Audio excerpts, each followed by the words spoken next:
Hello बच्चा लोग, welcome back. कैसे हैं? एकदम झक्कास। तो पढ़ाई मस्त चल रही है, इसी तरह से मचाते रहिए, क्योंकि जब तक तोड़ेंगे नहीं तब तक छोड़ेंगे नहीं। आज मैं आपके लिए लेकर आ गया हूँ बेसिकली वेव, ईएम वेव्स के बारे में जानना है, राइट? जो 12th का चैप्टर है उसके बारे में अपने को फॉर्मूला का कॉन्सेप्ट साथ साथ जो है ना पूरी तरीके से रिवीजन करने वाले हैं। ठीक है, तो ये वीडियो में पूरा कंप्लीट जितने आपके कॉन्सेप्ट हैं, जितने फॉर्मूले हैं एग्जाम के पॉइंट ऑफ व्यू से, सबको इसमें लिखा गया है बकायदा, है ना। ये वन शॉट वीडियो, इस तरह का वीडियो, ये वीडियो देखने के बाद आपको कॉन्सेप्ट और फॉर्मूला से रिलेटेड कोई और वीडियो देखने की जरूरत नहीं पड़ेगी, है ना। ये मैं दावे के साथ कह सकता हूँ, पूरे जिम्मेदारी के साथ कह सकता हूँ, क्योंकि ये ऐसे ही नहीं, मतलब रात में सो के उठाओ दिन में ऐसे लिख दिया, है ना, इस तरह से नहीं किया गया, है ना। इसको लिखने में टाइम जाती है और पूरा एनालिसिस किया जाता है कि भाई ट्रेंड किस हिसाब से क्वेश्चन आ रहे हैं ना। जैसे मैं अगर मैं बात करूं यहाँ पे, जैसे कि डिस्प्लेसमेंट करंट का जाना जनरल सा जो आपको जो general formula epsilon not D phi E by D t होता है, मतलब rate of change of electric flux का, है ना। ये तो होता है फॉर्मूला, लेकिन जो क्वेश्चन पूछता है कई बार आपको जो है ना rate of change of voltage दे दिया जाता है, तो फिर उसको डिस्प्लेसमेंट करंट कैसे कैलकुलेट करोगे? ये तभी आप लिख पाएंगे जब आपने पूरा एनालिसिस किया है। तो वही मैं बोल रहा हूँ कि पूरा एनालिसिस के साथ ये लिखा गया है ना, ये पूरा कॉन्सेप्ट। ठीक है, बहुत सारे वन शॉट आप देखेंगे तो इसमें से कई चीज मिसिंग रहेगा, है ना, पूरा पूरा चीजें उसमें नहीं लिखी रहती है, लेकिन इसमें पूरा मैंने लिखने की कोशिश किया। ठीक है, अगर आप सिर्फ कॉन्सेप्ट या फॉर्मूला के पॉइंट ऑफ व्यू से देख रहे हैं तो ये वीडियो आपके लिए है, आप राइट प्लेस पे हो। ठीक है, मैं आपको सब्सक्राइब करने के लिए नहीं बोलूंगा, है ना। ये कंटेंट में वाकई आप दम होगा तो फिर जाकर आप लास्ट में आप अपना खुद ही डिसाइड करना कि भाई सब्सक्राइब करना चाहिए कि नहीं करना चाहिए। ठीक है, ठीक है, तो चलिए स्टार्ट करते हैं। तो चलिए, गुड मॉर्निंग, गुड आफ्टरनून, सत श्री अकाल, नमस्ते, जय हिंद, जब भी ये वीडियो देख रहे हैं। ठीक है, बिना टाइम को वेस्ट किए चलिए स्टार्ट करते हैं झक्कास मैनर में। ठीक है ना। इसको आप ऐसे कह सकते हैं, ये क्या, सो एलिगेंट है, सो ब्यूटीफुल है, just looking like a wow, इस तरह से अपन बोल सकते हैं इसको। इतना सारा इसमें कंटेंट मैंने लिखने की कोशिश किया है। ठीक है, ठीक है, चलिए, इससे ज्यादा कोई टीचर आपको पढ़ा नहीं सकता, है ना, क्योंकि पूरा निचोड़ है, ऐसा मैं बोल रहा हूँ, निचोड़ है ना, निचोड़ है पूरा। चलिए स्टार्ट करते हैं। EM waves, EM waves electromagnetic waves है ना। ईएम वेव्स मतलब EM, E stands for electro, M stands for magnetic, मतलब जिसमें इलेक्ट्रिक फील्ड और मैग्नेटिक फील्ड दोनों ऑसिलेट करते हैं, तो उसको अपना ईएम वेव्स के नाम से जानते हैं। जैसे कि लाइट एक आपका इलेक्ट्रोमैग्नेटिक वेव है, लाइट एक इलेक्ट्रोमैग्नेटिक वेव, उसमें इलेक्ट्रिक फील्ड भी होते हैं और मैग्नेटिक फील्ड भी होते हैं। इलेक्ट्रिक फील्ड ऐसे ऑसिलेट करता है, मैग्नेटिक फील्ड ऐसे ऑसिलेट करता है, वेव आगे की ओर चलते रहता है। ठीक है, जैसे ऐसे इस तरह से ऐसा चलते रहता है ना। इसको अपना ईएम वेव्स बोलते हैं।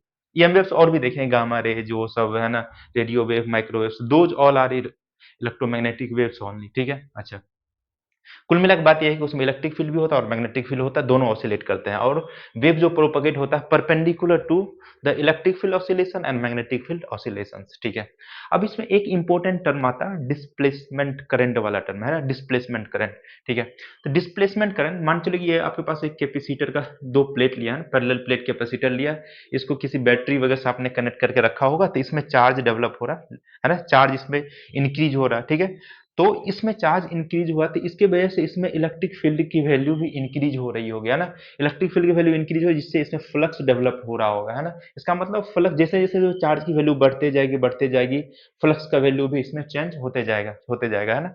तो डिस्प्लेसमेंट करंट को नथिंग बट इसे लिखते हैं epsilon not D phi E by D t, मतलब current due to changing electric field is called displacement current, rate of change of electric flux multiply by epsilon naught, and epsilon naught इसको अपना बोलते हैं displacement current. अच्छा, ये IC, IC मतलब conduction current, conduction current simply मतलब charge के flow होने की वजह से, है ना, जो करंट आता है उसको अपना बोलते हैं कंडक्शन करंट, बोलते हैं कंडक्शन करंट। अच्छा, displacement current as such current नहीं है, क्योंकि मैग्नेटिक या इलेक्ट्रिक फील्ड के यहाँ बीच में चेंज होने की वजह से जो करंट यहाँ पे बन गया आईडी, इसलिए इसको अपना डिस्प्लेसमेंट करंट के नाम से जानते हैं। ठीक है, समझ में आगे बात, D Q by D T हो गया आपका कंडक्शन करंट, है ना, जो इधर वायर में ऐसा फ्लो हो रहा है। जैसे यहाँ पे गया, अब देखो इसमें तो वायर तो नहीं है ना, ये तो मैं फील्ड लाइन को सिर्फ मैं रिप्रेजेंट किया, वायर नहीं है, फिर भी यहाँ पे करंट आ रहा है, फिर भी करंट आ रहा है, तो वही करंट को अपना बोल दिया displacement current due to changing of electric flux, या फिर इसको इलेक्ट्रिक फील्ड भी बोल सकते हैं ना।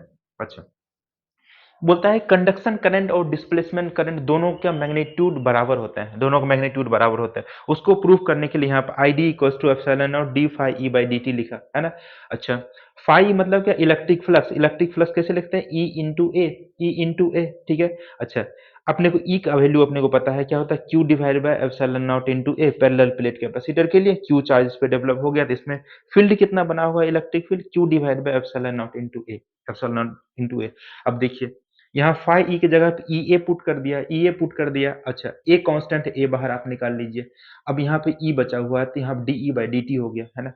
और ई की वैल्यू, इलेक्ट्रिक फील्ड की value Q divide by epsilon not a है, तो ये वाला वैल्यू यहाँ आप जैसे ही पटकेंगे ये ई की जगह पे, तो एप्सिलॉन नॉट ए बाहर में एप्सिलॉन नॉट ए कैंसिल हो जाएगा, बाद में आपके अंदर जो बच जाएगा D Q, D Q divide by D T क्या हो गया, D Q by D T को ही अपना तो कंडक्शन करंट बोलते हैं। तो अपन लिए थे आईडी से स्टार्ट किए थे और D Q by D T पे पहुंच गए, इसका मतलब आईडी इक्वल टू क्या हो गया, आईसी हो गया, है ना।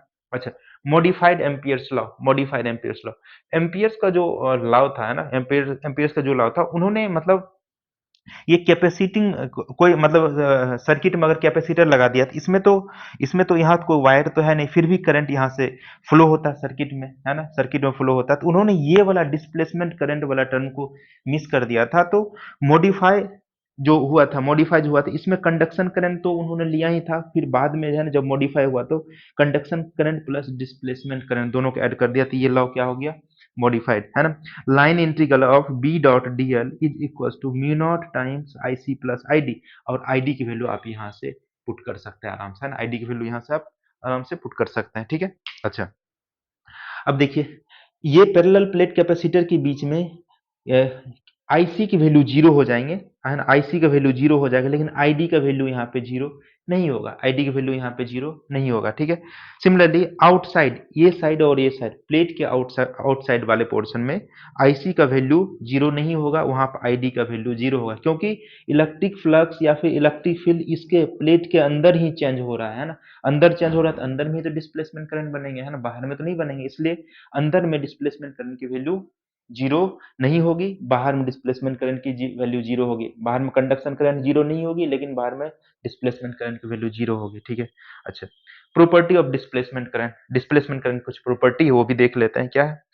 ID is not a conventional current, है ये, क्योंकि कन्वेंशनल करंट क्या होता है, flow of charge, rate of flow of charge को कन्वेंशनल करते हैं, यहाँ पे फ्लो ऑफ चार्ज तो हो नहीं रहा, सिर्फ इलेक्ट्रिक फ्लक्स के चेंज होने से बन रहा है, इसलिए इसको बोलते हैं ये आईडी कन्वेंशनल करंट नहीं है, क्योंकि फ्लो ऑफ चार्ज की वजह से नहीं आता है। ID exist only when changing electric flux, जब इलेक्ट्रिक फ्लक्स में चेंज होता है तभी जाके आईडी एग्जिस्ट करता है, अदरवाइज आईडी की वैल्यू जीरो हो जाएगी, है ना।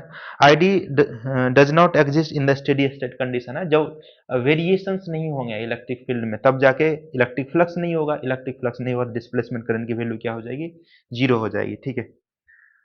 फिर if rate of change of voltage between the two parallel plate capacitor is given, अच्छा, जैसा कि मैं बोला था स्टार्टिंग में ही कि यदि इसके बीच में आपको flux, rate of change of flux नहीं दिया हुआ है, सिर्फ rate of change of voltage दिया है, the displacement current C into DV by D T लिख सकते हैं।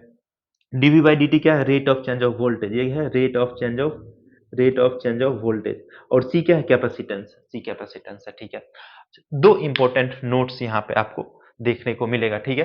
पहला नोट ये बोलता है कि जैसे देखिए एक ये अपने पास कोई एक मटेरियल लिया जिसमें इसके अंदर जो है ना जो मैग्नेटिक फील्ड है बी इंक्रीज हो रहा है ना, अंदर की तरफ इंक्रीज हो रहा है, तो लेंज लॉ क्या बोलता है, इस इंक्रीज को अपोज करने के लिए करंट इस तरह से फ्लो हुआ कि अंदर में जो मैग्नेटिक फील्ड इंक्रीज हो रहा है ना, उसको डिक्रीज करेगा, तो इसके लिए करंट किधर की ओर फ्लो होगा, इस डायरेक्शन में करंट क्या होगा, फ्लो होगा, इस डायरेक्शन में करंट फ्लो होगा। अपने को पता है कि करंट के अपोजिट डायरेक्शन में इलेक्ट्रॉन फ्लो होता है ना, करंट अगर इस तरह से फ्लो हुआ तो आपका इलेक्ट्रॉन इस तरह से फ्लो होंगे, है ना, करंट इस तरह से फ्लो हुआ तो इलेक्ट्रॉन इस तरह से फ्लो होगा, अगर इलेक्ट्रॉन इस तरह से फ्लो हुआ, अपने को पता है कि इलेक्ट्रॉन पे एक निगेटिव चार्ज है, निगेटिव चार्ज इलेक्ट्रिक फील्ड के अपोजिट डायरेक्शन में फ्लो हो रहा होगा, इसका मतलब इलेक्ट्रॉन इधर फ्लो हो रहा होगा तो इलेक्ट्रिक फील्ड इधर की ओर फ्लो हो रहे होंगे, है ना, इलेक्ट्रिक फील्ड का डायरेक्शन इधर की ओर होगा, है ना, इलेक्ट्रिक फील्ड का डायरेक्शन इधर की ओर होगा। तो देखिए मैग्नेटिक फील्ड अंदर की तरफ है और इलेक्ट्रिक फील्ड क्या आ गया, ये वाले प्लेन में आ गया, है ना। मैग्नेटिक फील्ड अंदर है और इलेक्ट्रिक फील्ड का डायरेक्शन ये वाले प्लेन में हो गया, एक दूसरे के क्या हो गए, ये परपेंडिकुलर है। इलेक्ट्रिक फील्ड और मैग्नेटिक फील्ड एक दूसरे के परपेंडिकुलर, यही यहाँ पे लिखे हैं। Electric field induced due to the changing magnetic field is perpendicular to the magnetic field, है ना। मैग्नेटिक फील्ड चेंज होने के बाद जो इलेक्ट्रिक फील्ड आया वो परपेंडिकुलर है मैग्नेटिक फील्ड के, ठीक है। फिर magnetic field induced due to changing electric field is perpendicular to the electric field.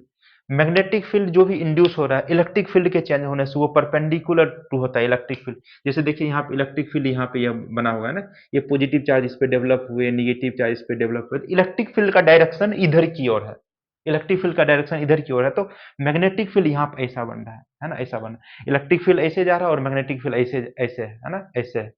तो है ना, मैग्नेटिक फील्ड का डायरेक्शन कैसे जा रहा है, ऐसे जा रहा है, ऐसे जा रहा है, और इलेक्ट्रिक फील्ड इस तरह से जा रहा है, दोनों एक दूसरे के क्या होते हैं, परपेंडिकुलर होते हैं। अच्छा, मैक्सवेल साहब ने कुछ इंपॉर्टेंट इक्वेशंस दिए थे, है ना। तो जो भी आपका बेसिक इलेक्ट्रोमैग्नेटिज्म है, मैक्सवेल साहब के 4 इक्वेशन से आप उसको मतलब एक्सप्लेन कर सकते हैं ना, एक्सप्लेन कर सकते हैं। मैक्सवेल साहब ने खुद इस पे है ना, इसको मतलब इक्वेशन तो ऑलरेडी थे ही, उसको क्या कर रहे थे, एक जगह कंपाइल्ड कर दिया उन्होंने, है ना। तो 4 जो मैक्सवेल साहब का जो इक्वेशन है, पहला है गॉस लॉ ऑफ इलेक्ट्रोस्टैटिक्स, है ना, गॉस लॉ ऑफ इलेक्ट्रोस्टैटिक्स। यह क्या बोलता है कि किसी भी क्लोज्ड सरफेस के अंदर जो चार्ज रखते हैं तो उससे निकलने वाला जो फ्लक्स होता है, उससे निकलने वाला फ्लक्स होता है Q इनक्लोज्ड, सरफेस के अंदर जितना चार्ज है डिवाइड बाय एप्सिलॉन नॉट के बराबर होता है, एप्सिलॉन नॉट के बराबर होता है। चलो भाई, अच्छा, फिर फाइ अच्छा, फ्लक्स होता क्या, phi E dot D A, है ना, ये मतलब क्लोज्ड इंटीग्रल, मतलब एरिया इंटीग्रल क्लोज सरफेस का, E dot D equals to Q in divide by epsilon not. फिर जाएगा गॉस लॉ ऑफ मैग्नेटिज्म है, बोलता है magnetic flux through any close surface is zero, किसी क्लोज सरफेस से निकलने वाला मैग्नेटिक फ्लक्स की वैल्यू जीरो होता है। ऐसा इसलिए होता है क्योंकि मैग्नेटिक जो आपके मोनोपोल होते हैं वो एग्जिस्ट नहीं करता है, एग्जिस्ट नहीं करता है, ठीक है, एग्जिस्ट नहीं करता है। अगर ये यहाँ पर अगर मैं बनाऊं, यहाँ पे कोई एक मैग्नेट, बार मैग्नेट लेट से नॉर्थ साउथ, है ना, इससे मान चलो निकलने वाला फील्ड है, फिर जाकर बाद में तो ये तो इन इसी में कर जाएगा, इसका मतलब जितना फील्ड लाइन से बाहर निकल रहा है फिर बाद में उसी में इन कर जाएगा, तो इसलिए net incoming field lines, net out going field lines अंदर में ही आ जाते हैं, इसलिए नेट फ्लक्स की वैल्यू क्या हो जाती है, मैग्नेटिक फ्लक्स की वैल्यू जीरो हो जाता है, B dot D equal to zero, ठीक है। यही बताता है कि magnetic monopole does not exist. चलिए भाई, अच्छा, Faraday law of electromagnetic induction, है ना, Faraday law of electromagnetic induction क्या बोलता है कि changing magnetic flux induced an EMF, अगर मैग्नेटिक फ्लक्स चेंज हो रहा है, कोई आपके पास कोई कॉइल है ना, उसमें किसी तरह से आप मैग्नेटिक फील्ड लाइंस या मैग्नेटिक फ्लक्स को चेंज कर रहे हैं, चेंज करने के बाद वो एक ईएमएफ आपको इंड्यूस करके देता है ना। बेसिक जो आप आजकल जो जनरेटर देखते हैं, तो प्रिंसिपल तो ऑफ वर्किंग वही है ना, उसमें किसी तरीके से आप मैग्नेटिक फ्लक्स को चेंज कर रहे होते हैं जिसकी वजह से आपको करंट मिलता है ना, ईएमएफ मिलता है, अगर वो सर्किट क्लोज है तो उसी से आपको करंट मिल जाता है। सही बात है, सही बात है सर, है ना।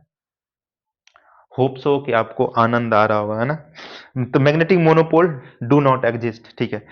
फैराडे को ई इक्वल्स टू क्या आ गया, induced EMF minus of D phi B by D T, minus sign इसलिए लगा कि लेंज लॉ, लेंज लॉ क्या बोलता है कि जिसकी वजह से ईएमएफ आया है ना, उसको अपोज करने के लिए है ना माइनस साइन यहाँ पे लगा है ना। अच्छा, changing magnetic flux induces an electric field, अब देखो ई की वैल्यू यहाँ पाई, ईएमएफ की वैल्यू, ई को तो आप ऐसे भी लिख सकते हैं ई डॉट डी एल, है ना, तो ये भी आपके पास एक इक्वेशन आ गया, E dot D l equals to minus of d phi B by D t आ गया, d phi B by D t आ गया। अच्छा, चौथा जो है आपके पास एमपीएस का fourth law, Ampere's Maxwell law, जो ऑलरेडी यहाँ पे मैं बता चुका हूँ, कहाँ गया, कहाँ गया, ये वाला है ना, ये वही चीजें यहाँ पे लिखा है ना, line integral of B dot D L mu not times I C plus I D, है ना, epsilon not D phi E by D T D phi. अच्छा, अब ईएम वेव्स के इक्वेशंस के बारे में बात करते हैं ना। ईएम वेव्स अपने को पता है कि इलेक्ट्रिक फील्ड और मैग्नेटिक फील्ड दोनों ऑसिलेट करता है, तो मैंने इलेक्ट्रिक फील्ड ऊपर वाई डायरेक्शन में बनाया और के डायरेक्शन में है ना आपका बी बना है, मैग्नेटिक फील्ड का ऑसिलेशन हो रहा है, और जो वेव इधर की ओर जा रहा है ना, वेव इधर की ओर जा रहा है, direction of propagation of wave इस डायरेक्शन में है। अच्छा, इसका जो एम्पलीट्यूड है, इलेक्ट्रिक फील्ड का एम्पलीट्यूड है ई नॉट और मैग्नेटिक फील्ड का एम्पलीट्यूड है बी नॉट, है ना। ई और बी जो होता है सेम फेज में होता है ना, सेम फेज में, मतलब जिस टाइम पे इलेक्ट्रिक फील्ड मैक्सिमम पे जा रहा है उसी सेम टाइम पे जो है ना ये मैग्नेटिक फील्ड भी मैक्सिमम पे जा रहा है ना। ये मिनिमम पाएगा तो ये भी मिनिमम पाएगा, ये मैक्सिमम पे जाएगा तो ये भी मैक्सिमम, इस तरह से है ना, सेम तरह से ऐसा ऑसिलेट होता है ना। तो सेम फेज में ही होते हैं और वेव इस तरह से प्रोपगेट होता रहता है, आगे भागते रहता है ना। तो ये हो गया आपका। तो यही, तो ये बोलता है कि E and B are in same phase में होता है। अब इक्वेशन अगर इसका लिखेंगे, जो कि इलेक्ट्रिक फील्ड का इक्वेशन भी आएगा, मैग्नेटिक फील्ड का इक्वेशन आएगा। तो जो आपका, आपने जो ट्रेवलिंग वेव के इक्वेशन पढ़े हुए क्लास 11th वाले वेव वाले चैप्टर में, वहां आप क्या लिखते हैं, A equal y equal to A naught sine omega T minus के एक्स, सेम सिमिलर यहाँ पे वाई की जगह पे ई रख दिया, ए नॉट की जगह पे ए रख, ई नॉट रख दिया, साइन ओमेगा टी माइनस के एक्स। ये बता रहा है कि ये क्या वाई डायरेक्शन में ऑसिलेशन कर रहा है ना। अच्छा, ये एक्स जो साइन बता रहा है कि ये वेव जो है ना ट्रेवल कर रहा है कौन सा डायरेक्शन में, एक्स डायरेक्शन में ट्रेवल कर रहा है। Similarly B equal to B not sine omega T minus के एक्स, के क्या बता रहा है, के डायरेक्शन क्या बता रहा है कि ये के डायरेक्शन में क्या कर रहा है, मतलब जेड डायरेक्शन में ऑसिलेशन कर रहा है, ठीक है। ये वेव के इक्वेशन से आप कुछ चीजें प्रिडिक्ट कर सकते हो। जैसे मान चलो कि मैं इलेक्ट्रिक फील्ड का यहाँ पे मतलब जो है ना इलेक्ट्रिक फील्ड का यहाँ पे मैं एक इक्वेशन में लिखा हूँ, E naught sine omega T minus के एक्स। देखिए ई नॉट क्या बता रहा है कि मैक्सिमम इसका एम्पलीट्यूड, इलेक्ट्रिक फील्ड कितने एम्पलीट्यूड तक मैक्सिमम ऑसिलेशन कर रहे हैं, वो हो गया ई नॉट, ठीक है। अच्छा, ये क्या बताता है, ये जे, कि इलेक्ट्रिक फील्ड का ऑसिलेशन जे डायरेक्शन में है, मतलब वाई डायरेक्शन में, वाई डायरेक्शन में ऑसिलेट कर रहा है, ठीक है। E along z, E r m s निकाल सकते हैं, E naught divide by root two, E naught divide by root two. अच्छा, ओमेगा टी माइनस के एक्स, यहाँ पर अगर आप एक्स देख रहे हैं तो इससे आप अंदाजा लगा सकते हैं कि वेव जो है एक्स डायरेक्शन में जा रहा है। अब ये कैसे पता लगाएंगे कि पॉजिटिव एक्स में जा रहा है या फिर निगेटिव एक्स में जा रहा है, उसके लिए आप यहाँ का साइन देखते हो ना। अगर ओमेगा टी के आगे का साइन और के एक्स के आगे का साइन, दोनों का साइन अगर सेम है, दोनों का अगर साइन सेम है तो अपन समझेंगे कि वेव निगेटिव डायरेक्शन में जा रहा है ना।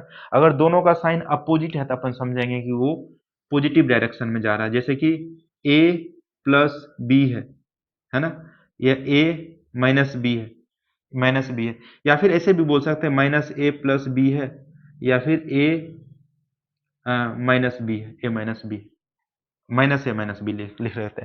तो ए प्लस बी दोनों को देखिए, ए के आगे भी साइन पॉजिटिव है, बी के आगे भी साइन, इसका मतलब ऐसा सिचुएशन है तो निगेटिव डायरेक्शन में जाएगा। साइन अपोजिट है, ए के आगे पॉजिटिव है, बी के आगे निगेटिव है, इसका मतलब ये पॉजिटिव डायरेक्शन में जाएगा, है ना। अगर दोनों का साइन, फिर देखो यहाँ पर भी निगेटिव है, यहाँ पर भी निगेटिव है, तो ये कौन सा डायरेक्शन में जाएगा, ये निगेटिव डायरेक्शन में जाएगा, है ना। तो यहाँ पर इससे आप अंदाजा लगा सकते हैं, इसका आगे निगेटिव साइन, इसका आगे पॉजिटिव साइन है, इसका मतलब एक्स बता दिया कि एक्स डायरेक्शन में, है ना। तो wave propagation in positive x direction, wave propagation in positive x direction. अच्छा, ये जो एम्पलीट्यूड होता है ई नॉट बी नॉट, उसमें कुछ रिलेशन होता है ना, E naught equal to c B naught होता है, इसको ऐसे भी लिख सकते हैं, c equal to E naught by B naught, c naught E naught by B naught लिख सकते हैं ना। ये बहुत इंपॉर्टेंट काम का इक्वेशन है, डायरेक्ट क्वेश्चन कई बार पूछ देता है। अच्छा, relation among c cap E cap B cap, ये सब है क्या, unit vector along direction of propagation electric field and magnetic field है। आप इस तरह से लिखते हैं, c cap unit vector c equals to electric field का unit vector cross magnetic field का यूनिट वेक्टर है। Similarly B equals to c cross E है ना, सब यूनिट वेक्टर है, E equals to B cross सी। अच्छा, speed of EM wave, electromagnetic wave का speed क्या होता है। तो अगर आपको एयर में स्पीड पूछे या फिर वैक्यूम में पूछे या फिर फ्री स्पेस में पूछे, 1 divide by root under mu not और एप्सिलॉन नॉट, है ना, म्यू नॉट और एप्सिलॉन नॉट। ई नॉट क्या है, परमिटिविटी इन फ्री स्पेस, है ना। ये परमियाबिलिटी, म्यू नॉट क्या है, परमियाबिलिटी है, म्यू नॉट है आपका परमियाबिलिटी, परमियाबिलिटी, और ई नॉट क्या है, परमिटिविटी, है ना, परमिटिविटी। तो ये आ गया, एक कुछ और टर्म इसमें है वो भी मैं लिखता हूँ, ठीक है, वो भी मैं लिखता हूँ। हाँ, तो ये रहा अपना बाद बका। अच्छा, अपन वो देख चुके थे कि अगर फ्री स्पेस या फिर एयर में आपको स्पीड चाहिए इलेक्ट्रोमैग्नेटिक वेव का, वो तो लाइट के स्पीड के बराबर होता है, 3 × 10⁻⁸ मीटर पर सेकेंड, या फिर 3 लाख किलोमीटर पर सेकेंड बोलते हैं उसको। अगर किसी मीडियम से इलेक्ट्रोमैग्नेटिक वेव प्रोपगेट हो रहा है तो उसके जो फॉर्मूला होता है, V = 1 डिवाइड में परमियाबिलिटी ऑफ मीडियम और परमिटिविटी ऑफ मीडियम से डिवाइड करते हैं। अच्छा, अपने पास जो रिलेशन होता है रिलेटिव परमिएबिलिटी, जिसको अपना रिलेटिव परमिटिविटी, जिसको डाइलेक्ट्रिक कांस्टेंट भी बोलते होता है E M divide by E not, है ना। मतलब permittivity of medium divide permittivity in free space. Similarly जो रिलेटिव परमिएबिलिटी होता है, तो रिलेटिव परमिएबिलिटी होता है permeability in medium, permeability in free space का रेशियो।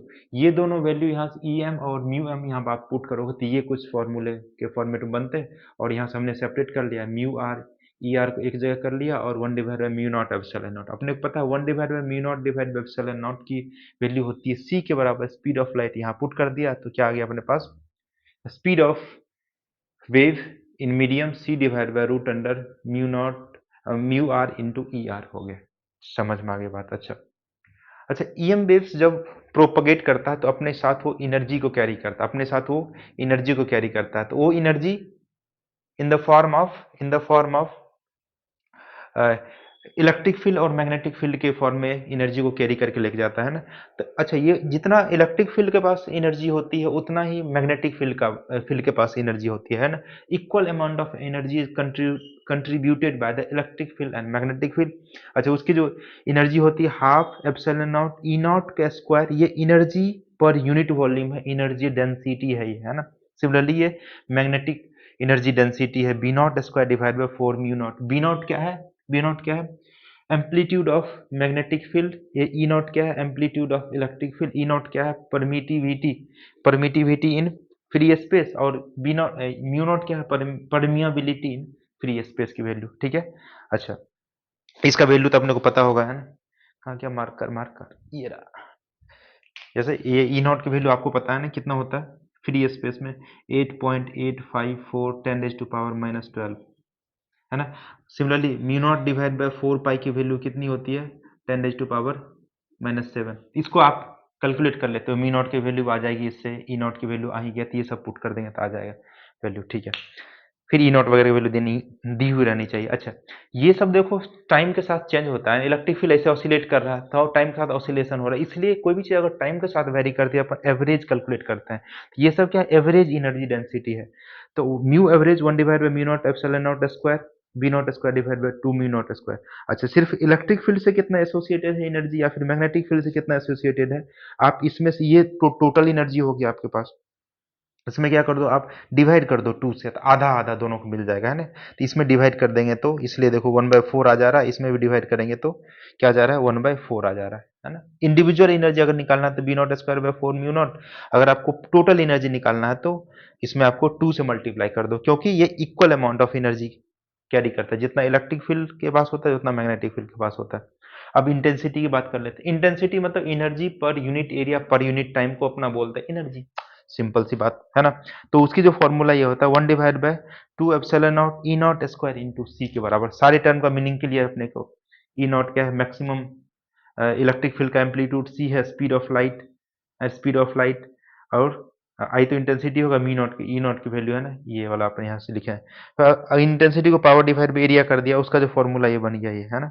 अच्छा, मोमेंटम, अगर ईएम वेव प्रोपगेट करता है मीडियम तो मोमेंटम को ट्रांसपोर्ट करता है, तो वो मोमेंटम की वैल्यू कैसे कैलकुलेट करेंगे, energy divide by c, energy divide by c, e मतलब ई बाय सी कर देंगे, सिंपल है ना। सी है speed of light in vacuum. Properties of EM waves, EM waves की कुछ प्रॉपर्टी होती है, वो अपने को जानना है, तो वो क्या हो जाता है, EM waves produced by accelerated charge. Charge अगर एक्सेलरेट करता है तो उससे ईएम वेव प्रोपगेट होता है। जैसे कि आपने एलसी ऑसिलेशन पढ़ा होगा, एलसी ऑसिलेशन में चार्ज क्या होता है, प्रोपगेट होता है ना। इंडक्टर में जाता है, फिर कैपेसिटर में जाता है, इंडक्टर में जाता है, कैपेसिटर में जाता है, तो वहां पे कौन सा ईएम वेव मतलब प्रोड्यूस्ड हो रहा होगा। चलिए भाई, फिर क्या बोला, do not require medium to propagate, है ना। इलेक्ट्रोमैग्नेटिक वेव को कोई मीडियम की जरूरत नहीं पड़ती है, ये खुद ही बाप आदमी है ना, ये से ट्रेवल करता है, बिना मीडियम की जरूरत नहीं पड़ती इसको, है ना। Direction of oscillation of E and B are perpendicular to each other, जैसा कि मैं समझाया था, ई और बी दोनों एक दूसरे के परपेंडिकुलर होते हैं, नोट करके यहाँ जो पॉइंट लिखा था इससे पहले वाला में, है ना। EM waves transverse in nature, ये भी बात कर चुके हैं, है ना। मतलब जिधर इलेक्ट्रिक फील्ड का ऑसिलेशन होता है उधर वेव नहीं जाता है, उसके परपेंडिकुलर जाता है, इसलिए इसको ट्रांसवर्स इन नेचर बोलते हैं। ई और बी सेम फेज में होते हैं, ये भी बात कर चुके हैं, है ना। जिस टाइम पे इलेक्ट्रिक फील्ड मैक्सिमम होता है उसी टाइम पे मैग्नेटिक फील्ड भी मैक्सिमम होता है। अच्छा, all EM waves travel in free space with the same speed. Space में सेम स्पीड से ट्रेवल करता है, जो कि स्पीड की वैल्यू 3 × 10⁸ मीडियम का अगर बात करें तो ऑलरेडी यहाँ पे लिख चुके हैं, c divide by mu r e r, और c डिवाइड बाई n मतलब क्या, refractive index of that medium है, ठीक है। Okay, EM waves obey principle of superposition को ये ओबे करता है, मतलब ये शो करता है, रिफ्लेक्शन को शो कर सकता है, इंटरफेरेंस को, डिफ्रैक्शन को, पोलराइजेशन को, सब चीज को ऐसा है ना, ये आपको है ना, मतलब ये शो कर सकता है ईएम वेव्स, है ना। लाइट वेव, इलेक्ट्रोमैग्नेटिक वेव, हम लाइट के बस अपन डिफ्रैक्शन पढ़े हैं, इंटरफेरेंस पढ़े हैं, पोलराइजेशन पढ़े हैं, वही तो है, ठीक है। Electric field of EM waves responsible for optical effect, जितने सारे ऑप्टिकल इफेक्ट होते हैं तो वो उसमें इलेक्ट्रिक फील्ड ज्यादा रिस्पॉन्सिबल होती है, क्योंकि इलेक्ट्रिक फील्ड की value much much much much greater than होता है मैग्नेटिक फील्ड का, मैग्नेटिक फील्ड के वैल्यू से। अब ईएम वेव के स्पेक्ट्रम की बात कर लेते हैं। ईएम वेव्स कौन सा, ये गामा, एक्सरे, यूवी, वीबी, मतलब विजिबल रे, वीबी और लिखा वहां पे, इंफ्रारेड, माइक्रोवेव, रेडियो वेव्स, ठीक है। अब देखो, गामा से स्टार्ट हो रहा है, गामा से स्टार्ट हो रहा है, अब रेडियो से ऊपर की तरफ जाओगे, रेडियो से ऊपर की तरफ जाओगे तो आपकी एनर्जी की वैल्यू इंक्रीज होती है, एनर्जी की वैल्यू इंक्रीज होती है, एनर्जी इंक्रीज होती है, फ्रीक्वेंसी भी इंक्रीज होगी, फ्रीक्वेंसी भी इंक्रीज होगी, क्योंकि एनर्जी का अपने पास फॉर्मूला होता है एच इंटू एफ या H C divide by lambda. जैसे ही, इसका मतलब एफ और लेमडा क्या है, एक दूसरे के इन्वर्सली प्रोपोर्शनल है, एनर्जी इधर की ओर इंक्रीज हो रहा था, वेवलेंथ किधर की ओर इंक्रीज होगा, नीचे की तरफ, इसका मतलब वेवलेंथ रेडियो वेव का सबसे ज्यादा होगा, रेडियो वेव का सबसे ज्यादा होगा, और सबसे कम किसकी होगी, गामा रे की होगी वेवलेंथ, ठीक है। लेकिन एनर्जी गामा की सबसे ज्यादा होगी, सबसे ज्यादा होगी, ठीक है। अच्छा, इसको याद करने की ये तरीका देखो, यूवी मतलब विजिबल से पहले ये यूवी हो गया, है ना, रेड के बाद क्या आ जाता है, इंफ्रारेड आ जाता है, रेड इधर है, उसके बाद इंफ्रारेड, वी से विजिबल से पहले यूवी अल्ट्रावायलेट, है ना, वायलेट से पहले अल्ट्रावायलेट है, ठीक है। वो एक तरीका हो गया याद रखने का। अब गामा रे की, मतलब ये सारे सारे रे के बारे में जान लेते हैं। जैसे गामा रे के जो वेवलेंथ का रेंज होता है लेस देन 10⁻³ नैनोमीटर, जैसा कि मैं बोला, इसकी एनर्जी मैक्सिमम होती है, इसलिए इसकी वेवलेंथ क्या होगी, कम होगी। इसको प्रोडक्शन करते हैं रेडियो एक्टिव डीके, जो न्यूक्लियस होता है ना, न्यूक्लियस के जो डीके होता है ना, रेडियो एक्टिव डीके, उससे ये प्रोड्यूस होता है, यूज किया जाता है कैंसरस कोई सेल्स है आपको उसको किल करने में, या फूड को प्रिजर्व करने में आपको यूज किया जाता है। सिमिलरली एक्सरे, एक्सरे का 10⁻³ से 1 नैनोमीटर के बीच होता है, इसकी वेवलेंथ, इसकी भी एनर्जी हाई होती है, तभी तो अपन मेडिकल में इसको यूज किए करते हैं, है ना। एक्सरे ट्यूब से इसको यूज करते हैं, है ना, कोलिक ट्यूब, है ना, एक्सरे का ऑलरेडी कर चुके हैं वन शॉट, उसमें ऐसा बताया था, ठीक है, वन शॉट में बताया था उसको। चलिए, अच्छा, इसका मेडिकल में यूज करते हैं, कोई भी क्रिस्टल का स्ट्रक्चर का स्टडी करना है तो उसमें इसका यूज किया जाता है, क्योंकि मेडिकल में इसलिए यूज किया करते हैं क्योंकि ये जो इसके जो बोन्स होते हैं, बोन्स को ये जो है ना क्रॉस नहीं कर पाते, इसको जो फ्लैश जो मांस होता है अपने, उससे क्रॉस कर जाता है और आपका इमेज देख देता है कहाँ पे टूटा हुआ, क्या डिफेक्ट आपके बॉडी के अंदर, मेडिकल में यूज करते हैं, हो गया, ठीक है। अल्ट्रावायलेट रे, अल्ट्रावायलेट वेवलेंथ 1 नैनोमीटर से 400 नैनोमीटर के बीच में ये प्रोडक्ट्स होता है, transition of electrons between the orbit, orbit में जो जंप होते हैं ना एक दूसरे, ऊपर से नीचे, नीचे से ऊपर, उसमें है ना ये अल्ट्रावायलेट रे का आपका प्रोडक्शन होता है। इसका यूज किया जाता है food preservation, to detect alteration, कोई मिक्सिंग वगैरह है, घी में कुछ मिला वगैरह दिया है ना, उसको डिटेक्ट करने में इसका यूज किया जाता है। अब विजिबल लाइट, है ना, ये दुनिया, ब्यूटीफुल दुनिया को देखने के लिए अपने को विजिबल लाइट के यूज करते हैं, है ना। इसका 380 नैनोमीटर से 7800 नैनोमीटर के बीच में होता है, कई बार कई बार ये जो वैल्यू है 400 से लेके 800 के बीच, मतलब 8000 के बीच में भी लिखते हैं ना, मतलब एवरेज, मतलब वैल्यू है ना, रफ वैल्यू लिया हूँ यहाँ, ठीक है। Production transition of electron in between orbit, orbit to you see the world, दुनिया को देखने में यूज करते हैं इसका, है ना। विजिबल लाइट है जो अपने को स्टिमुलेट करता है अपने नर्व एंडिंग को, जो है ना, जो आपके मतलब जो रेटिना से गुजरता हुआ बहुत सारे नर्व है ना, जो ब्रेन को मिलता है, तो नर्व एंडिंग को स्टिमुलेट्स करने का काम करता है ये विजिबल जो रे है ना। इंफ्रारेड 700 नैनोमीटर से 1 के बीच में इसकी होती है वेवलेंथ। इसका production of vibration of atoms. अच्छा, इसका यूज किया जाता है इंफ्रारेड फोटोग्राफी, क्योंकि ये फॉग को चीरता हुआ आगे की ओर जा सकता है ना, इसलिए इसको इंफ्रारेड फोटोग्राफी में यूज किया जाता है, इंफ्रारेड को। अच्छा, माइक्रोवेव्स, इसका 1 से लेके 0.1 मीटर के बीच में होता है, इसका प्रोडक्शन मैग्नेट्रॉन वॉल्व से होता है, इसका यूज किया जाता है रडार कम्युनिकेशन में, रडार कम्युनिकेशन। सेवंथ वाला यहाँ मैं लिखा हूँ, इसकी वेवलेंथ ग्रेटर देन 0.1 मीटर होता है, इसका प्रोडक्शन होता है rapid acceleration and deceleration of electrons in aerials, है ना, एरियल हवा में जो इलेक्ट्रॉन्स होता है उसको एक्सेलरेशन डी एक्सेलरेशन से ये प्रोड्यूस होता है, ठीक है। यूज इसका क्या है, रेडियो कम्युनिकेशन में इसका यूज किया करते हैं, है ना। ये था ईएम वेव्स का पूरा माई बाप है ना, पूरा पूरा मतलब निचोड़ मैंने आपको यहाँ पे दे दिया। इससे ज्यादा कहीं पे आप वन शॉट देख लो, मैं आपसे वादा करता हूं कि इससे ज्यादा तो नहीं ही होगा कहीं बहन, क्योंकि मैंने हर एक एस्पेक्ट को यहाँ पे लिखने की कोशिश किया हूं, है ना। इससे ज्यादा नहीं हो सकता है, ठीक है। तो होप सो आप इसको देखे होंगे पूरा कंप्लीट वीडियो, और आप इससे आपको इससे बहुत ज्यादा फायदा होने वाला है, ठीक है। तो चलिए किसी और वीडियो में मिलते हैं, तब तक के लिए साइनिंग ऑफ।